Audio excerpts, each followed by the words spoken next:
Bonjour à tous. En ce jour du 1er novembre, intéressons-nous à un jalon essentiel dans la construction de l'Union européenne, un traité historique qui a contribué à façonner l'Europe telle que nous la connaissons aujourd'hui. Le traité de Maastricht, signé en 1992, représente une étape clé dans l'évolution de l'Union européenne. Il découle de deux dynamiques majeures. D'une part, il s'agit de l'union économique et monétaire du marché unique et de l'extension de la sphère communautaire.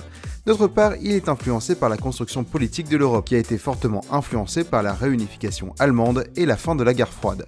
En 1988, lors du Conseil européen de Hanovre, l'objectif de l'union économique et monétaire est confirmé, et un comité dirigé par Jacques Delors est chargé d'étudier les étapes concrètes pour y parvenir. En 1989, le rapport du comité propose un plan en 3 étapes, dont les 2 dernières nécessitent des modifications des traités existants. Le Conseil européen de Strasbourg, en décembre 1989, se tient dans un contexte de bouleversement géopolitique majeur après la chute du mur de Berlin.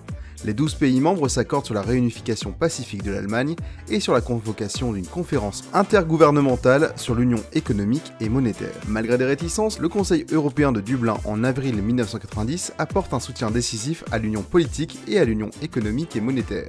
Les 12 décident que le traité sur l'union économique et monétaire doit être mis en œuvre en 1993. Un an plus tard, les négociations aboutissent au traité de l'Union européenne. Il est approuvé lors du Conseil européen de Maastricht en décembre 1991 et est signé en février 92 dans cette même ville. Le traité de Maastricht marque la fondation de l'Union européenne, reposant sur 3 piliers: les communautés européennes, la politique étrangère et de sécurité commune, et la coopération policière et judiciaire en matière pénale. Il crée également une citoyenneté européenne. En conséquence, l'article D du traité consacre le rôle politique du Conseil européen en tant qu'organe directeur de l'Union européenne.